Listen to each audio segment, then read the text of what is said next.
সেই রক্তকে তুলে আর ব্রাহ্মণের ললাটে তিলক করে দিলেন, যাও, এখন থেকে তোমাকে আমি আমার সেনাপতি রূপে নিযুক্ত করলাম। অশ্বত্থামা দিনে যুদ্ধ না করে পেঁচাকে গুরু বানিয়ে আর কি করলো, রাত্রে গিয়ে যেখানে পঞ্চপাণ্ডবের 5 সন্তান শয়ন করে আছে সেইখানে গিয়ে উপস্থিত হয়েছে। কারণ সেই স্থানটিতে পঞ্চপাণ্ডবই শয়ন করতেন। আজকে ভক্তবৎসল প্রভু তিনি তার ভক্তকে রক্ষা করবেন বলে পঞ্চপাণ্ডবকে সেইখান থেকে সরিয়ে দিয়েছে, আর সেইখানে পঞ্চপাণ্ডবের 5 পুত্রকে শয়ন করিয়ে দিয়েছে। এইবার সেই পঞ্চপাণ্ডবের 5 পুত্র শয়ন করে আছেন, সেইখানে রাত্রিবেলা প্রবিষ্ট হয়ে ওই 5 পুত্রের মস্তক ছেদন করে অশ্বত্থামা চলে এসেছে। মিত্র, আজকে আর দুঃখের দিন না, আমাদের জয় হয়ে গেছে, আমরা জয় লাভ করেছি। এই দেখুন, পঞ্চপাণ্ডবের মস্তক ছেদন করে আমি নিয়ে এসেছি। পঞ্চপাণ্ডবের মস্তক ছেদন করে নিয়ে এসেছ, বেশ, এটাই তো আমি চেয়েছিলাম। আনন্দিত পরক্ষণে প্রশ্ন করল নিজেকে, কিভাবে সম্ভব যে ভীমের মস্তককে আমার প্রচন্ড পরাক্রমশালী গদা, যে গদার দ্বারা ভীষণ থেকে ভীষণ পর্বত চূর্ণ বিচূর্ণ করে দেয়, সেই গদা যার মস্তককে চূর্ণ করতে পারেনি, সেই ভীমের মস্তককে তুমি ছেদন করলে কি করে? দাও দাও, ভীমের মস্তকটা আমার হাতে দাও। যেই ভীমের মস্তক হাতে নিয়েছেন সে তো আর ভীমের মস্তক নয়, ভীম পুত্রের মস্তকটি হাতে এসেছে। টিপ দিয়েছে, চুরমুর করে মাথাটা ভেঙে গেল। বুঝতে পারলেন এটা ভীমের মস্তক। সঙ্গে সঙ্গে দুঃখ হলো, ভাবলেন যে আর আমাদের এই বংশে এই গুরুদেশের রাজা হয়ে বসবার জন্য আর কেউ বেঁচে থাকে। দুঃখ। তাই একসঙ্গে হর্ষ এবং শোক হওয়াতে দুর্যোধনের এরকম গরিব নেওয়া ছিল। তারপর সকালবেলায় দ্রৌপদী ভীষণ ভাবে কান্না করছে। সেই মৃত পুত্রগণকে দেখে তাদের দেহগুলো মাত্র পড়ে আছে, কিন্তু মস্তক একটাও নাই। অর্জুন এসে উপস্থিত হয়েছেন, বিষয়টাকে অবগত হলে অর্জুন সেইখানে দ্রৌপদীকে সান্ত্বনা দিচ্ছেন, দ্রৌপদী তুমি ততক্ষণ কান্না করবে যতক্ষণ ওই আততায়ীগণকে আমি ধরে নিয়ে না আসছি, তার রক্তের দ্বারা তুমি তোমার পুত্রগণের তর্পণ করবে। সংকল্প করে বেরিয়েছে। ওইদিকে অশ্বত্থামা জানতে পেরেছে যে এটা ভীমের মস্তক নয়, তার মানে পঞ্চপাণ্ডব জীবিত। এই বুঝি অর্জুন আমার দিকে তীর ধনুষ নিয়ে ছুটে আসলো, এই বুঝি আমার মস্তক ছেদন করলো, এই বুঝি আমার বক্ষ বিদীর্ণ করে আমাকে হত্যা করলো।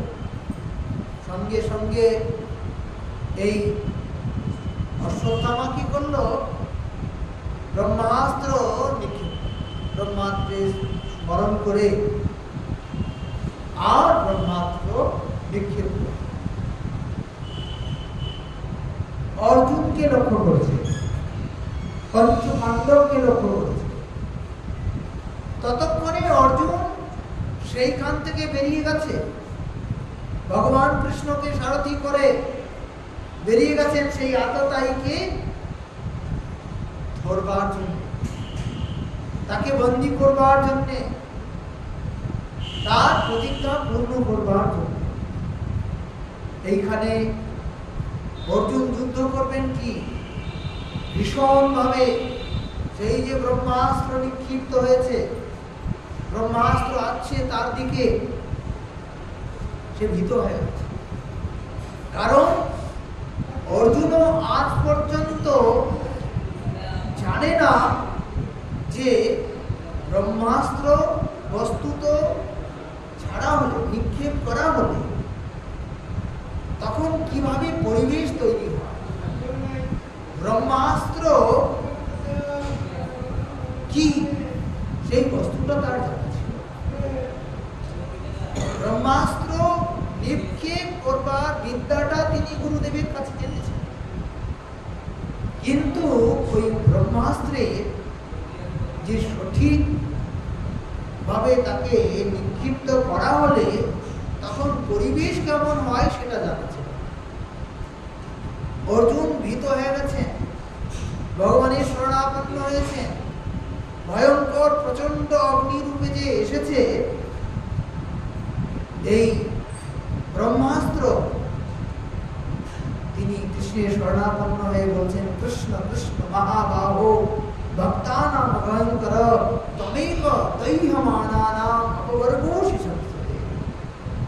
এই করুণাময়, হে ভক্তবৎসল, আমি কিছুতেই বুঝতে পারছি না এই অস্ত্র কি অস্ত্র, কে নিক্ষেপ করেছে, কেনই বা আমার দিকেই ছুটে আসছে এই ব্রহ্মাস্ত্র।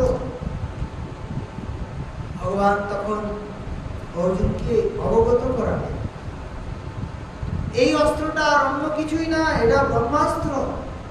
আর এইখান থেকে প্রাণ ফিরে পাবার একটাই উপায়, ব্রহ্মাস্ত্রকে রক্ষা করবার জন্য ব্রহ্মাস্ত্রকেই নিক্ষেপ করতে হবে। দ্রোণপুত্র অশ্বত্থামা এই ব্রহ্মাস্ত্র নিক্ষেপ করেছে, তুমি তাই করো। সঙ্গে সঙ্গে অর্জুন ভগবানকে পরিক্রমা করে প্রণাম করে আর সেই ব্রহ্মাস্ত্রের সন্ধান করে আর ব্রহ্মাস্ত্র নিক্ষেপ করেছে। মানে আমরা যতটা কথা বলছি আর যত কথা বলছি, যতটা সময় আমরা দেখতে পাচ্ছি ততটা সময় নেই, নিমেষের মধ্যেই সমস্ত কার্যটা হচ্ছে। এইবার দুই ব্রহ্মাস্ত্র যখন আকাশে সংঘাত প্রাপ্ত হয়েছে, ভীষণ ভাবে গর্জন হয়েছে, মনে হচ্ছে যেন পৃথিবী এবং আকাশের মধ্যে সেই ভীষণ শব্দ সংঘাত প্রাপ্ত হয়ে যেন পৃথিবী আকাশ দগ্ধ করে যাচ্ছে। এবং দুই ব্রহ্মাস্ত্রের সংঘাতে উল্কা বৃষ্টি হচ্ছে, যেন অগ্নি বৃষ্টি হচ্ছে।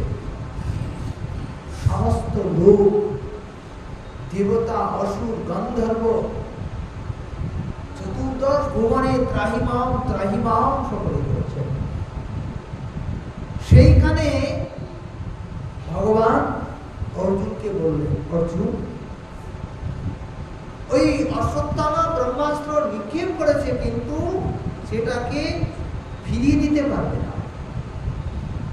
তুমি দুটো ব্রহ্মাস্ত্রকে আকর্ষণ করে ফিরিয়ে দাও। ফিরিয়ে দিয়েছে।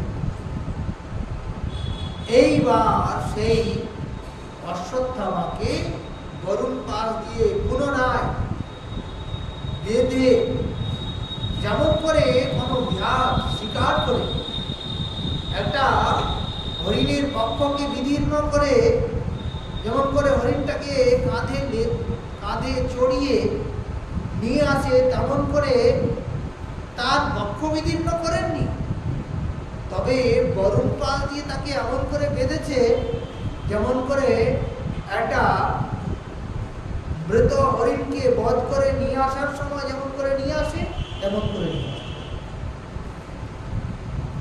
এইখানে দ্রৌপদী তিনি দেখছেন। দ্রৌপদী কি দেখলেন? যাকে নিয়ে এসেছেন তিনি ব্রাহ্মণ সন্তান, তিনি আবার অন্য কেউ না, গুরুপুত্র অশ্বত্থামা।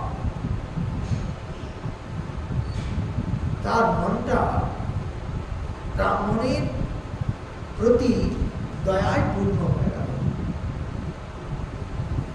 অর্জুন